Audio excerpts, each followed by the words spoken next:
Qué lindo es ver la casa llena. Esta es una mañana de Santa Cena. Esta es una mañana de comunión. Esta es una mañana de Eucaristía. Esta es una mañana en la que recordamos la enseñanza dada por Jesús la noche antes de que fuera entregado. Coincide la semana porque vamos a tener la Semana Santa. Tengo una conjugación de emociones al verles, al reconocer muchas caras de amistades de mucho tiempo, ver a los que no he visto en algún tiempo y verlos bien, algunos que han aparecido, cómo han crecido. Bueno, no necesariamente en alto, ¿no? Pero para todos, bienvenidos. Si usted confiesa que Jesús es su Señor, si usted sabe que Él es su Salvador, está bienvenido a la mesa del Señor.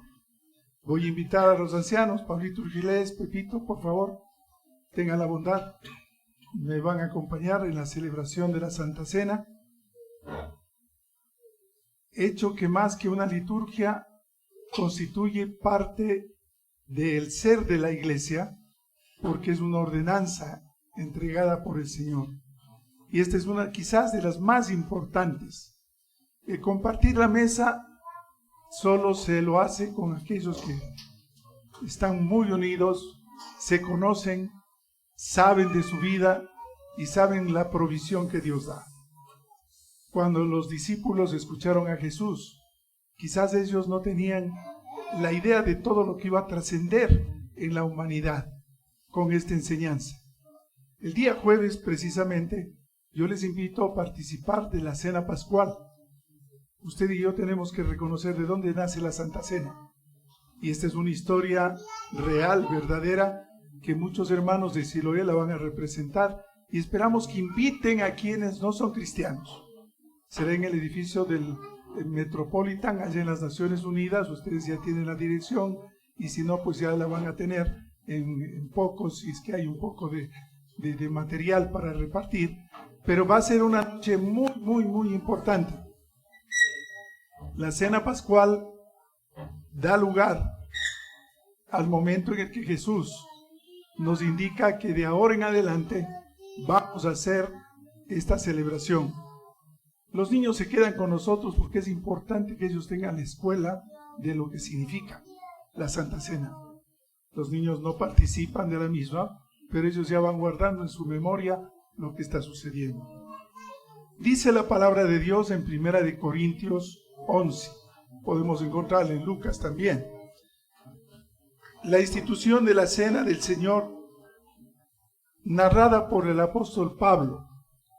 Porque yo recibí del Señor lo que también os he enseñado, que el Señor Jesús, la noche que fue entregado, tomó pan. Y los hermanos Avilés han tenido la bondad de prepararnos algo que simboliza ese pan. No necesariamente es igual, pero simboliza el pan de la Santa Cena. Y voy a pedir a mi hermano Liturgilés, anciano de la iglesia, que por favor ore por él mismo. Padre bendito, al celebrar, Señor, la Santa Cena, recordamos lo que tú hiciste en la última cena que estamos por empezar a conmemorar en esta Semana Santa. Que dijiste que tu pan es tu cuerpo y que tu cuerpo es dado por nosotros los pecadores para que podamos ser salvos. Tu cuerpo que fue molido en la cruz. Señor, haznos partícipes de tu sacrificio para morir al viejo hombre y poder resucitar contigo hacia el nuevo hombre y la salvación. Bendice, Señor, este pan en nombre de Cristo nuestro Señor. Amén. Amén. Les ruego, hermanos, repartir a quienes confiesan a Jesús como su Señor. Bienvenido.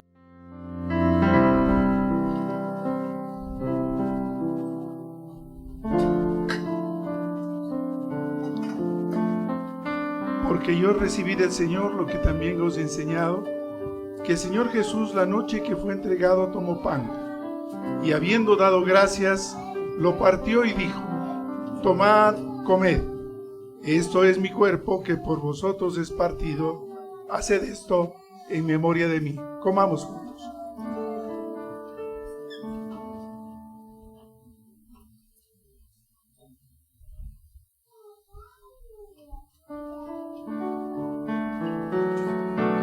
Asimismo, tomó también la copa. Hermano Pepito Argudo, anciano de la iglesia, por favor de orar.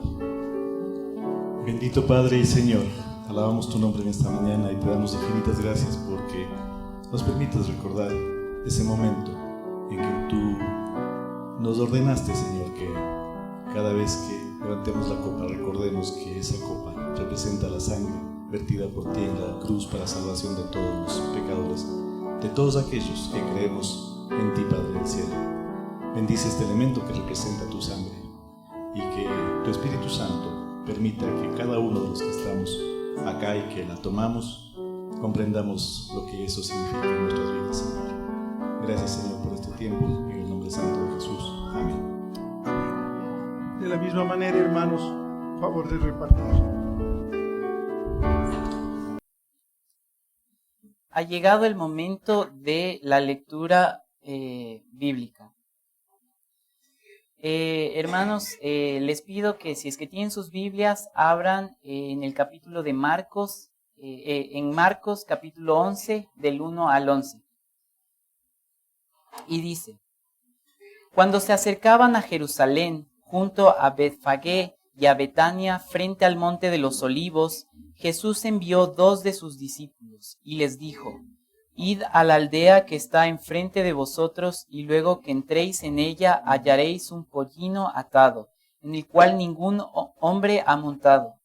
Desatadlo y traedlo. Y si alguien os dijere: ¿por qué hacéis eso?, decid que el Señor lo necesita y que luego lo devolverá. Fueron y hallaron el pollino atado afuera a la puerta, en el recodo del camino, y lo desataron. Y unos de los que estaban allí les dijeron: ¿qué hacéis desatando el pollino? Ellos entonces le dijeron como Jesús había mandado, y los dejaron. Y trajeron el pollino a Jesús, y echaron sobre él sus mantos, y se sentó sobre él. También muchos tendían sus mantos por el camino, y otros cortaban ramas de los árboles, y las tendían por el camino. Y los que iban delante y los que venían detrás daban voces, diciendo: Hosana, bendito el que viene en el nombre del Señor, bendito el reino de nuestro padre David que viene, Hosana en las alturas. Y entró Jesús en Jerusalén y en el templo, y habiendo mirado alrededor todas las cosas, como ya anochecía, se fue a Betania con los 12. Hermanos, vamos a orar. Alabado Padre, te damos las gracias por este día en el que nos reunimos para alabar y exaltar tu nombre. Gracias por la vida de todos los hermanos que han venido a esta casa de adoración, Señor, y por los que no pudieron venir de la misma forma. Te quiero pedir unción para el pastor Roberto en su mensaje, Señor, que la palabra que comparta sea de edificación para cada uno de nosotros en nuestras vidas, Señor. Te alabamos y adoramos siempre. Todo esto te pido en nombre de Cristo Jesús. Amén.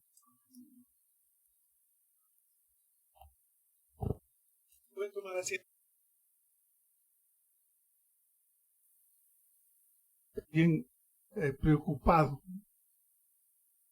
Y esta preocupación nace porque hemos hablado de un clima de violencia inusitado en el país, de muerte, de agresión, de secuestros, de robos, como que los valores del ser humano se están perdiendo en lo esencial, la vida.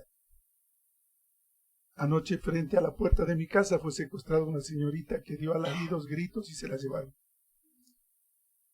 Y me quedé temblando de la impotencia, de no poder hacer nada.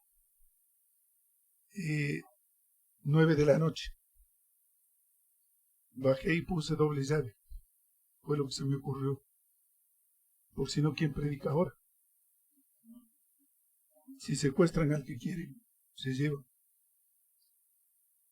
En la tarde, el sobresalto del accidente del papá de Jennifer. Se quebró un pie y está con una fractura muy fea. Quiera Dios que pueda trasladarlo para que tenga las mejores manos y la mejor opción para reconstruir esos huesecitos del tobillo que son delicadísimos. Y ahora por Jennifer también. Me quedé muy preocupado porque ella, como era natural, a las 5 de la tarde agarró y se fue al oriente sola. Y todo puede pasar. El Señor es mi pastor, nada me faltará. En lugares como estos, el Señor nos va a cuidar. Su vara y su cayado nos infunde aliento. Pero no deja de ser de zozobra. Y lo hermoso de esta mañana es encontrar a estas bellas damas aquí en la iglesia. Me ha traído a la memoria años de mi vida en el Hospital Los Andes. Recuerdo la iglesia del centro. Nuestra hermana Ruth Valles está aquí. Yo era jovencito, muy jovencito. No quiero decir que con esto no hemos cambiado. Su papá era quien me peluqueaba. Hermano Espíritu Valles, anciano de la iglesia del centro de Quito. Y le encantaba conversar. Yo tenía miedo de que me vaya a dejar desigual de tanta conversadera, pero gozábamos. Doña Laurita de Guzmán. En el corazón está su hija aquí. Copia exacta de la mamá. ¿Se acuerdan de su programa en radio? Ese tren evangelista que cantábamos de niños, ella lo lideraba. Y desde luego mi madre estaba de por medio porque era compañera de trabajo. Doña de la Briones, todas en presencias del Señor. Don Enrique Romero, himnos de la vida cristiana. Toda una época de siembra del Evangelio. Y esta mañana ustedes están viendo frutos de semillas sembradas por esa generación. Y quiero referirme a Pablito. Pablito es el nieto de un hombre de Dios que trabajó en HCJB. ¿Cuántos años? Muchos. Su nombre, ¿se acuerdan? Músico, cadena de músicos, todos sirviendo al Señor. Semillas bien plantadas, por eso oro por esos niños. Otros verán los frutos. Entonces estas emociones encontradas a uno le revuelven la memoria y le traen a la cabeza muchas cosas. Por eso quiero orar, para que el Señor ponga quietud, tranquilidad, porque el mensaje de hoy es muy, muy especial. Señor, yo quiero darte gracias esta mañana por estar en casa.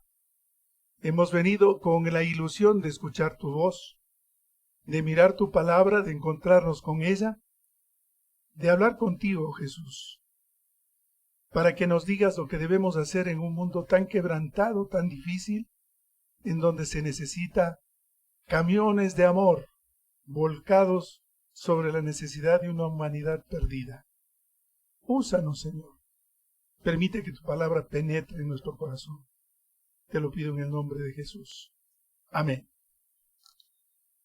Como era natural, esta semana no podíamos seguir una secuencia de una serie que hemos tenido, y entonces había que hablar del Domingo de Ramos. Teníamos que exponer lo que la palabra de Dios dice sobre el Domingo de Ramos. Hay mucha historia. La historia quizás religiosa de esta fecha la ha marcado la Iglesia Católica, con la bendición de los ramos, palmas, que por cierto ya están prohibidas de utilizarse porque amenazan el medio ambiente, la pérdida de el sitio y el hábitat de ciertas aves. Entonces, esto ha ido transformándose porque cada cual lleva ramitos o cualquier otra cosa para ser bendecidos. Tras de toda esta historia litúrgica, se esconde con mucha claridad la palabra de Dios en una narración de la que hemos aprendido año tras año. Fíjense ustedes que ya es un año que el pastor Aldo Fontao estuvo aquí. Como dice el bolero, parece que fue ayer. Pero voló el tiempo. En este año habíamos invitado a un pastor muy querido que tuvo una emergencia pastoral para atender en su iglesia y a última hora nos ha comunicado que no podrá estar en Semana Santa. Pero la palabra de Dios, el predicador será quien les habla, los voy a seguir aburriendo. Pero la palabra de Dios siempre es viva y eficaz. Y yo les desafío a no apartarse de ella. Cuando metí los ojos en el tema, me quedé fascinado porque en esta Semana Santa el Señor me ha guiado a preparar mensajes que tienen que ver con algo bastante interesante. Ustedes saben que hay 4 evangelios. ¿Cuáles son? ¿Cuál se escribió primero?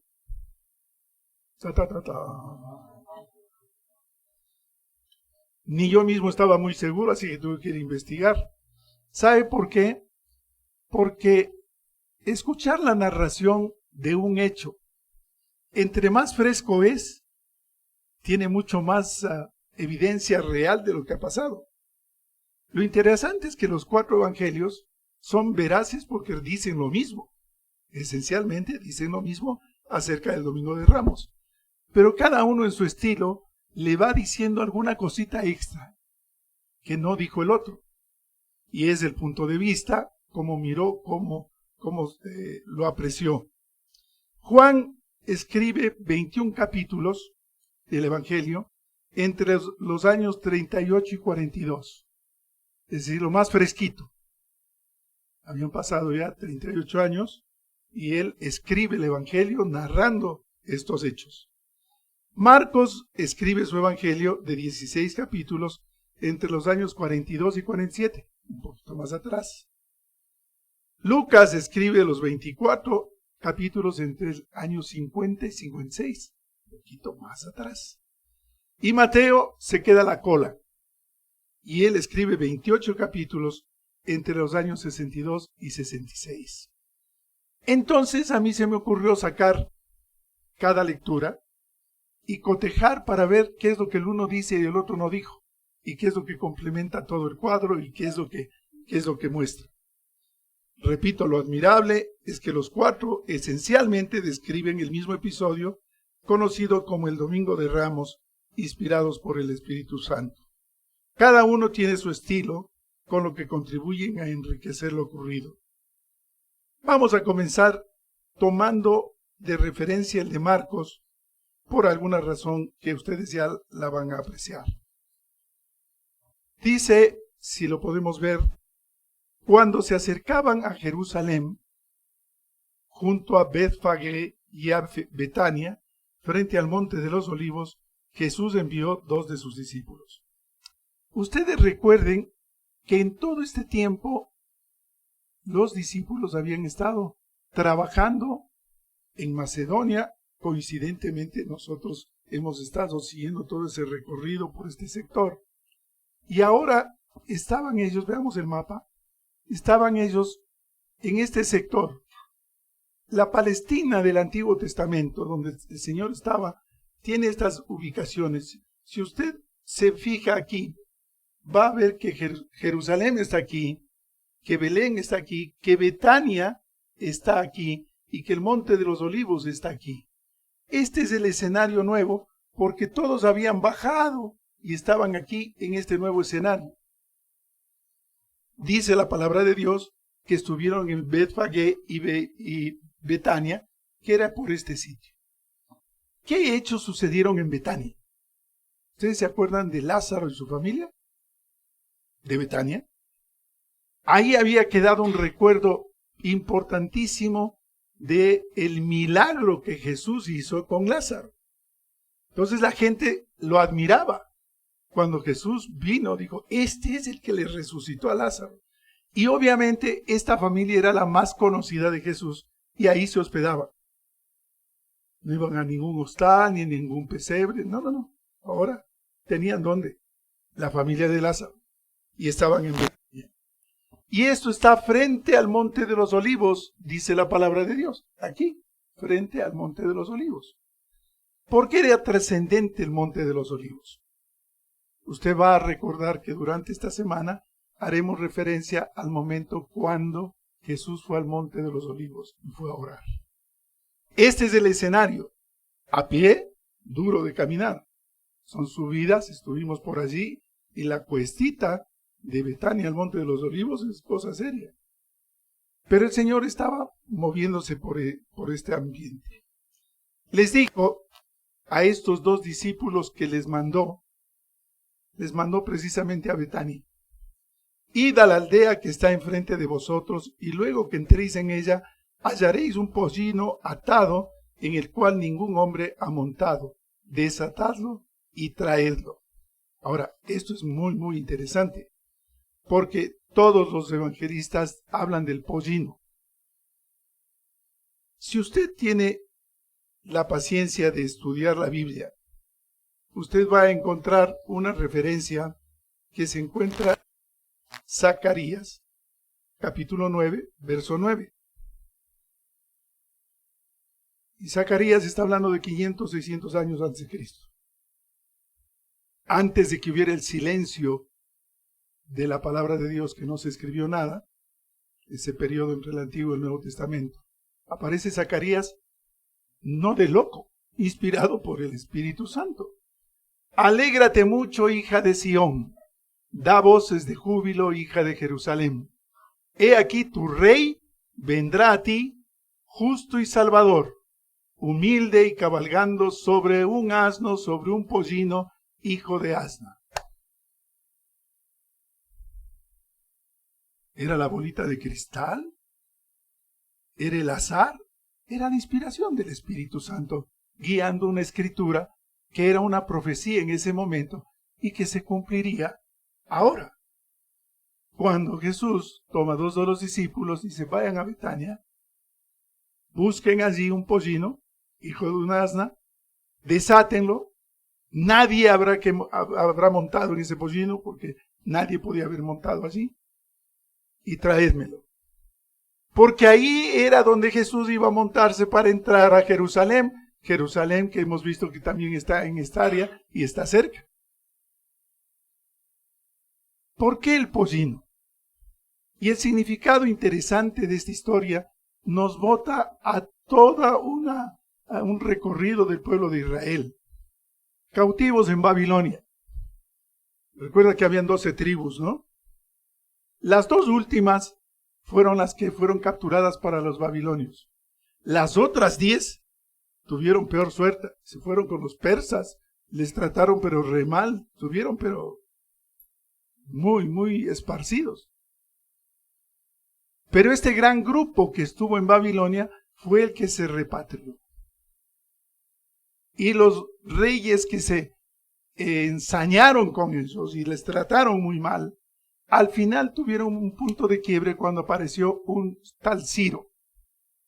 Y que este hombre es el que permite que salgan todos los judíos otra vez y que busquen su tierra.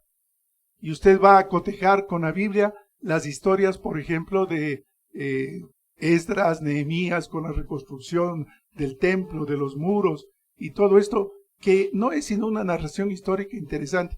Acá hay tres puestos libres. Acá hay 3 puestos libres. No voy a tomar la lección a nadie. Vengan, por favor. Vengan, no se queden de pie. Y entonces la historia se pone interesante porque cuando habla del pollino, dice que cada rey de estos debía recibir un tributo, y un tributo que tenía que ser manifestado con una amplia recepción, que se caracterizaba con que el pueblo salga a las calles para recibir en el recorrido que seguían a todo este rey que se inauguraba o que daba el paseo. Cosa natural en la política. Rey que venía, pues había que aplaudirle, y ahí utilizaban palmas, un grupo de ellos. El pastor Fontado nos explicaba el año pasado que eran grupos políticos que se identificaban con ciertas ramas, y había un buen grupo que escogió las palmas para hacer la bienvenida del rey que ellos creían y querían. Cuando Jesús aparece en Betania, lo reconocen. Y algunos van a conectar a Zacarías. Y algunos van a decir, este es el rey que viene. Pero entiéndase que los babilonios habían dejado tal huella de esclavitud en el pueblo de Dios, que el pueblo de Dios, que los judíos, lo que querían es tener un libertador de lucha, de pelea, que venga y tumbe al rey y que se apropie de los terrenos y que les muestre quién tiene la fortaleza. Y si Jesús fue capaz de resucitar a Lázaro, dijo, este es. Aquí va a ver lo que pasa. Y entonces ellos anunciaban que viene el rey. En su concepto muy humano, el rey. El Señor Jesús trata con un fino cuchillo de dividir este concepto. Dice, yo no he venido para aplastar a nadie. Mi entrada en Jerusalén será humilde. Por eso utilizaré un pollino. Y el pollino era el símbolo de la mayor humildad, a diferencia de las culturas que venían después, que impusieron el caballo como la jerarquía más alta del emperador y del que gobernaba. El Señor dijo, no, pollino, sobre el cual nadie ha montado. La gente salió a hacerle barra a Jesús. Algunos muy sinceramente afectados en su vida espiritual, otros con la intención de una revancha política, porque decían, viene Jesús, y salieron con las palmas a darle la bienvenida y ver cómo él iba a luchar. Muchos se sacaron los mantos para que en el camino, lleno de huecos y qué sé yo, este pequeño pollino no vaya a tropezar. Y le ponían todo lo mejor, porque decían, Hosana. Y Hosana quiere decir, sálvanos. Para unos espiritualmente tenía sentido que Jesús venga porque iba a ser el Salvador. Para los políticos y los no entendidos decían, venga la pelea, pues, sálvanos de estos otros que nos están aplastando. Entonces había una opinión muy dividida, tal como es el día de hoy. Hoy estaríamos mucho más interesados en que políticamente el Ecuador sea rescatado por algún gran salvador, que venga Bukele. Pero pocos estarán listos para decir, Señor Jesús, sálvanos. Porque comienza, lindo ese himno, con una revolución espiritual. Con un Jesús que cambia el corazón. Con un Jesús que cambia las intenciones de maldad por las de amor, por las de bondad. Con un Jesús que revoluciona al ser humano. Y no en masa. Porque Jesús no es el que viene y dice, de aquí para acá, todos salvos, de aquí. Jesús es personal. Y Jesús quiere la vida de cada uno de manera personal, de manera que Él nos conoce y sabe dónde la revolución debe producirse en cada uno. Este domingo de Ramos simboliza la entrada de Jesús en el corazón de aquellos que le reciben y de la alegría que provoca saber que hay un Salvador. No es la victoria que confundió a los tetrarcas, porque esta región estaba dividida en todos los hijos de Herodes el Grande, que temblaron cuando decía el pueblo, viene el rey. ¿Otro rey? Se asustaron, porque ellos no tenían la dimensión espiritual, ni sabían de qué rey se estaba hablando, nada más que era una amenaza. ¿Otro rey? Si ya somos los tetrarcas, los que estamos aquí, no, nadie más puede entrar. Hijos del gran Herodes. Pero no se refería a eso, la palabra de Dios. Se refería al Salvador del mundo. Los evangelios que van narrando este hecho tienen algunas cosas interesantes de complemento. Porque cuando se habla de esto, se menciona lo del pollino, pero también se habla de que el Señor tiene sitios especiales en donde va a entrar y a reposar. Ya lo dijimos, Betania era uno de esos sitios. Y en Betania Él tenía donde recostar su cabeza para descansar. Y este mundo necesita lugares para que Jesús more. La iglesia cristiana sigue siendo el gran recurso que el Señor está preparando para cuando este mundo explote. No podemos perder la brújula. Para nosotros el amor de Jesús es el que más nos importa. No hay suplantaciones. No hay virgen que le equipare, no hay santo que se le iguale. No hay cosa que reemplace la figura de Jesús. Jesús es el Salvador del mundo. Y cuando agitamos nuestro corazón, dándole la bienvenida al Señor, estamos seguros que Él es el Rey que viene. Cuando cenamos, dice la palabra de Dios, que la segunda venida del Señor anunciamos. Esta mañana hemos anunciado que el Señor viene. Pablo estaba desesperado al comienzo en sus escrituras, usted puede adivinar y ver esto, que dice el Señor viene. Él tenía una urgencia de ver a Jesús y por eso empujaba oiga, vivan bien, pónganse rectos, pónganse guapos espiritualmente, muéstrense en lo mejor, porque el Señor viene. Pablo se fue, el Señor no vino. Pero cuando vemos la historia, nos está pasando el día de hoy. Tanta manifestación extraña como nunca. Tornados, inundaciones, fuego, terremotos, violencia, nación contra nación, Rusia contra Ucrania, China, Estados Unidos. Y dice, bueno, ¿a qué horas un loco aplasta un botón? Y todo eso dice la palabra de Dios que va a suceder. Y el único recurso de amor que le queda a la humanidad es la iglesia. No podemos comprometer nuestra palabra con políticos, con agoreros, con adivinos, con gente que está anticipando cualquier otra cosa. No, tú y yo conocemos al Señor Jesucristo y Él dice que vendrá otra vez. Y que los hechos que están sucediendo están anunciados en la palabra de Dios. ¿Quién entiende esto? Es quien tiene un sentir espiritual. Y el sentir espiritual no es sino la afinidad que tenemos con ese Dios, de acuerdo a la comunicación que diariamente tú tengas. Esos tiempos viejos, me acuerdo de HCJB que hacía unos radios presintonizados y se regalaban unas cajitas y se repartían y solo cogía HCJB. Entonces nadie podía entretenerse con otra cosa.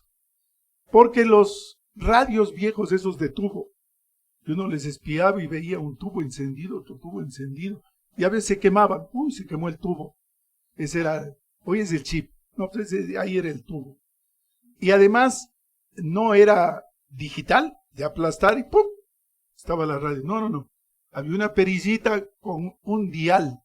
Y entonces usted iba dando la perilla a la vuelta y hasta que calce con el sonido exacto, había muchas bullas. Hasta que fin calzaba. Me encanta este ejemplo. Nuestra vida a veces tiene distorsiones en la sintonía con el Señor. Y solo hay bullas. Y cuando la voz del Señor es nítida, tú la ubicas. Dice, el Señor me está hablando.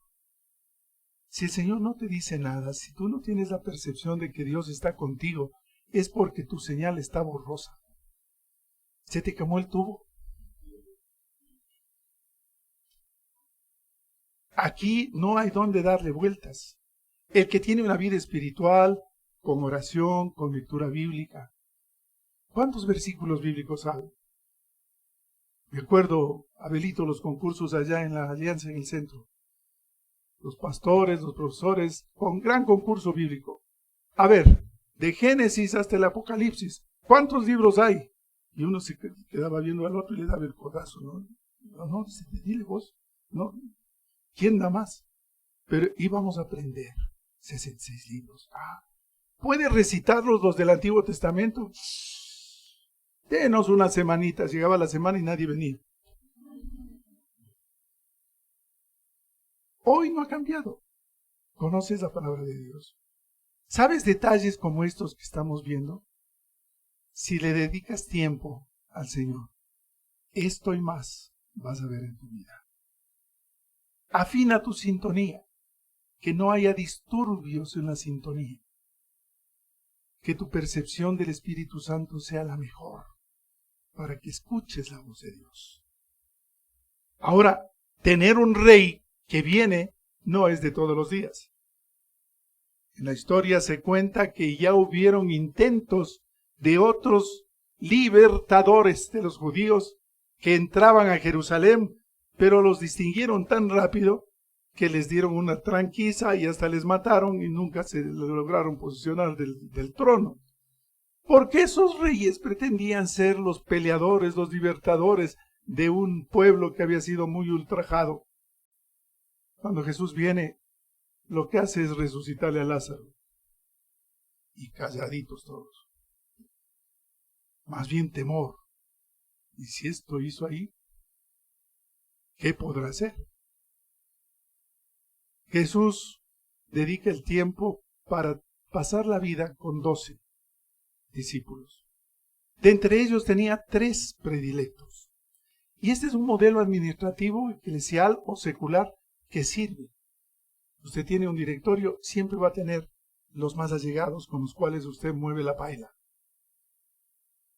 El Señor le dio siempre 2, 3 discípulos para que lo acompañaran. Y eran los más íntimos. Les decían, vamos muchachos, vamos a orar. Y el Señor iba, se ponía a orar, el que se abría los ojos y estaban dormidos los otros. Y no una vez, varias veces.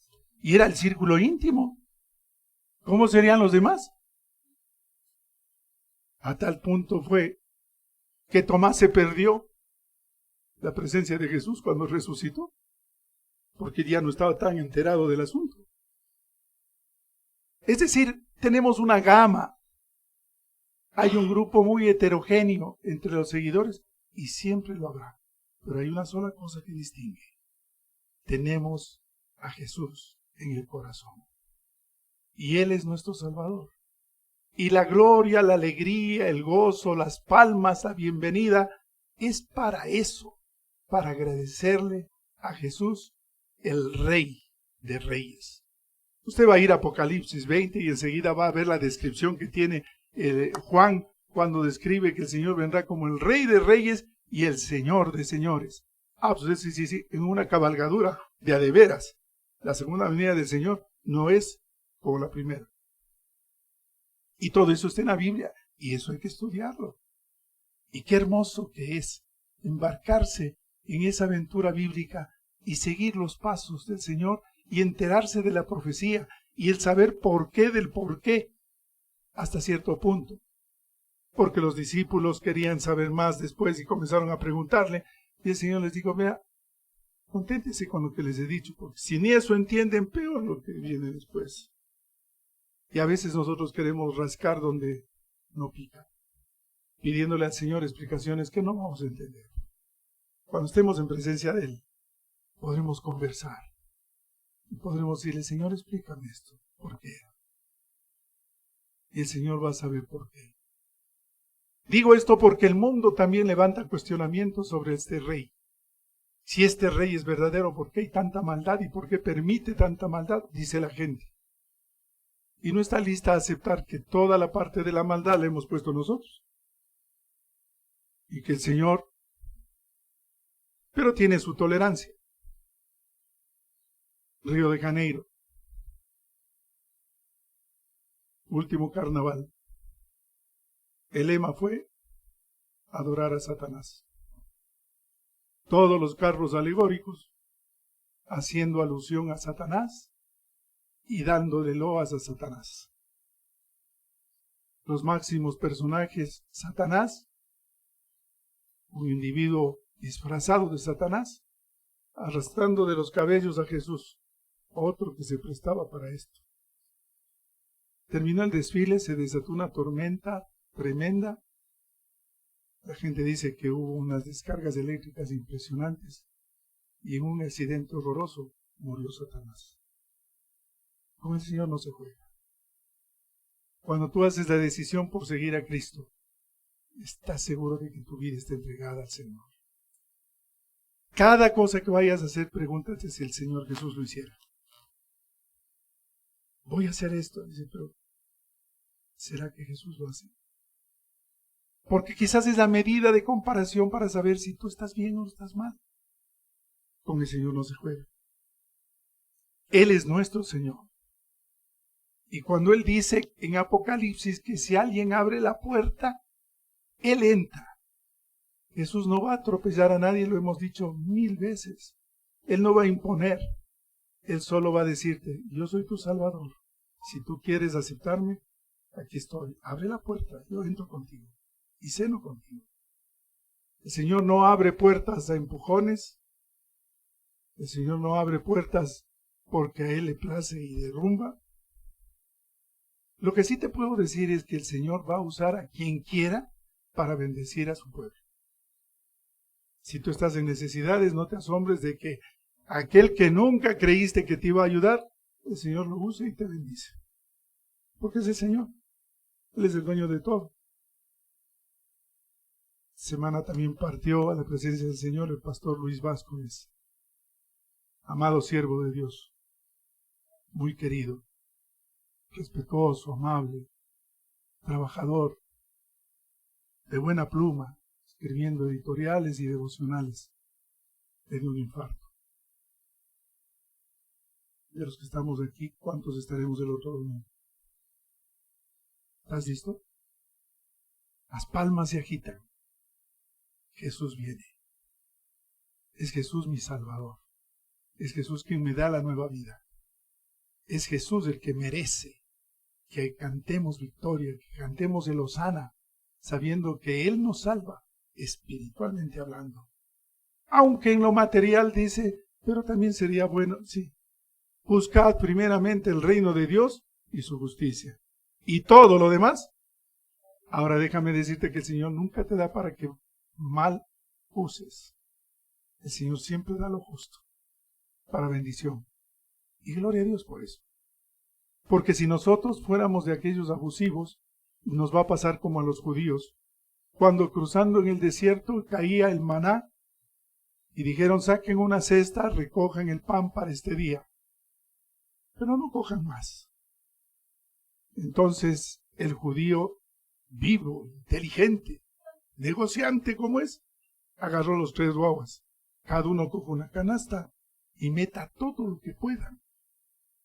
Y métase en los bolsillos y guarde todo lo que tenga. Regresaron y el otro día estaba podrido. El Señor da lo justo y lo necesario para cada día. Bástale a cada día su afán. Y si hoy tienes una necesidad, que el Señor la cubre el día de hoy.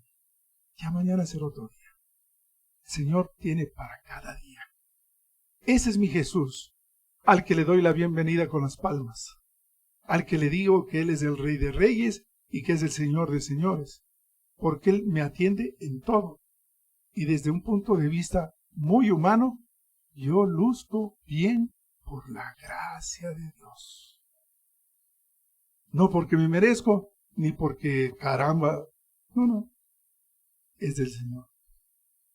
Y tú estás aquí por la gracia de Dios. Y yo quiero darle gracias a Dios también, porque la iglesia sigue siendo ese bastión, ese refugio. Y quiera Dios que muchas iglesias en el mundo estén celebrando con el mismo sentido la entrada a Jerusalén. Tu ciudad es tu Jerusalén. Queremos ver a Quito bendecido. Dije que Jesús venga. No tenga miedo. El pueblo de Dios tiene una fe inquebrantable. Hemos dispuesto con el equipo de producción en la iglesia sacar versículos bíblicos triunfales en el nombre de Jesús, de amor, propositivos. No ponernos en el lamento de todo el mundo, porque sí provoca, ¿no? Pero ahora queremos bendecir. Y reprodúzcalo a sus amistades. Que tengas un bendecido día. Dedíquele un versículo. Deje la palabra de Dios regada. El Señor la recoge. El Señor sabrá cómo. La iglesia es el semillero. Usted puede sembrar la palabra de Dios. Termino contándoles la historia de don Justo González, padre del gran teólogo, el doctor Justo González, hijo. Yo tuve la bendición de trabajar con él, con el papá. Él era el gran director de Alfalid, el programa de alfabetización en Latinoamérica. Me tentó y me propuso que yo fuera el director, que le tomara la mano. Y qué decisión tan difícil, muy, muy difícil. Si la del matrimonio fue difícil, esta era peor. Porque uno escoge la profesión y ahí se queda. Pero don Justo González escribió un libro que me lo hizo leer estando en Alajuela, me acuerdo, en la zona de la imprenta donde se producían los materiales. El libro era Sembrando a Voleo. Sembrando a voleo. ¿Saben lo que es el voleo, no? El agricultor lleva una shigra, digo yo, llena de semillas. El surco del campo se abre y el agricultor mete la mano echando. Esto es el voleo. Y la palabra de Dios habla de la semilla que cayó en diferente terreno. Usted no se preocupe. El Señor hará prosperar la buena semilla. Siembre a voleo. En todo lado. Me encanta escucharle, doña Teresita. ¿Dónde está doña Teresita? Aquí está doña Teresita. Hasta no hace mucho, Teresita, que ha sido una mujer de fe y de mucho impulso, no había taxista que no le evangelizara. El taxista le iba a dejar rápido a la casa porque... y hasta no le cobraba. Pero ese espíritu en el cual uno nace y dice la palabra de Dios. Los médicos tenemos una oportunidad inmensa. Usted sabe que hay más gente pasando por los hospitales que por las iglesias. Y tenemos una oportunidad inmensa de hablar de Jesús. Por lo menos de orar un momento con el paciente. cosas que no todos lo hacen. Yo lo he experimentado. Cuando voy a operar, todo el equipo quirúrgico hace silencio mientras yo estoy orando. Esa es mi misión. ¿A cuántos el Señor va a tocar de eso? El Señor es el que sabe. Hay que sembrar a voleo. Hay que echar la semilla. Hable de Jesús. Gente atormentada, sufrida, dolida, está llorando. No vaya a caer usted en la trampa y va a salir, ay, y usted está con los lamentos. Es que a mí también me pasó lo mismo. Ofrezca la buena palabra, la del Señor. Otra vez, sintonícese espiritualmente. Porque a veces se salta de banda. Y eso es terrible. Pura bulla. La música de hoy, en mi opinión, no dice nada. Es puro chispón, chispón, chispón, chispón. La alabanza al Señor tiene letra y contenido. Y uno goza. Cuán grande es Él. Himno milenario. Oh, tu fidelidad. Y cuando usted se mete en una alabanza de esas, se quebranta. Porque sabe que está hablando con el Dios de la eternidad. Y cuánta fidelidad le mostrará. Yo les invito a ponerse en pie. Reclinar su rostro para orar y darle gracias a Dios por este domingo de Ramos. Un rey que viene, un rey que hay que anunciar, un rey que espiritualmente está sobre todo. Buscar primeramente el reino de Dios. Eso es lo que debemos hacer. Amado Señor, tu palabra es rica. Los evangelios componen todo un panorama importante del vivir de la vida de la iglesia. Jesús de Nazaret, aquel de Betania, aquel del Monte de los Olivos, aquel que montó ese pollino para entrar como rey. Pero un rey que no tiene nada que ver con las majestades de este mundo, sino de la eternidad. Gracias por ser mi rey. Gracias por ser mi Señor. Te alabamos, Señor, y cantamos a tu nombre con gloria. Amén.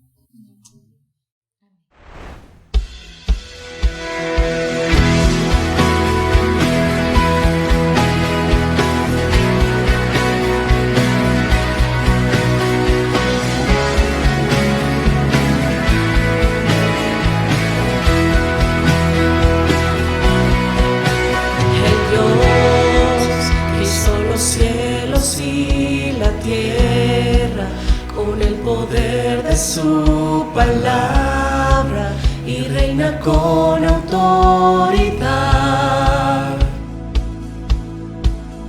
El Dios que aún los vientos le obedecen, una palabra es suficiente para los muertos levantar.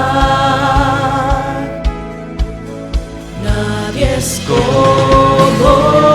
Él, oh gran yo soy. Tú eres el Dios que adoramos, todopoderoso y soberano, grande misericordia y poder para salvar. Tú eres el Dios que adoramos, quien derrotó la muerte y el pecado, glorioso Redentor y Rey, te adoramos.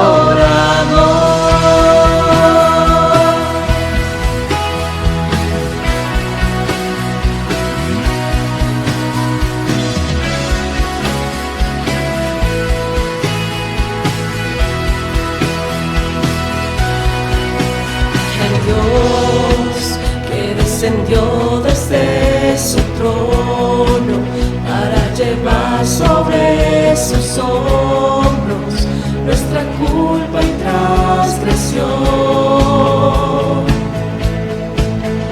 Jesús, exaltado sobre sobre todo nombre, solo en Él hay salvación. Nadie es como Él, oh gran yo soy. Tú eres el Dios que adoramos, todopoderoso y soberano, grande en misericordia y poder para salvar. Tú eres el Dios que adoramos, quien derrotó la muerte y el pecado, glorioso Redentor, mi Rey, te adoramos.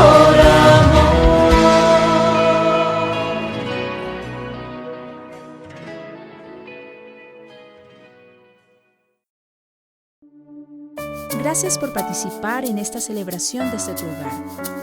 Damos gracias a Dios por la oportunidad de escuchar su palabra. Recordemos siempre que como una sola iglesia nos mantenemos unidos en oración con cristianos alrededor del mundo. Nuestra actitud frente al mundo siempre será de constante alabanza y adoración a Jesucristo, con oraciones de súplica y agradecimiento. Bendiciones a todos.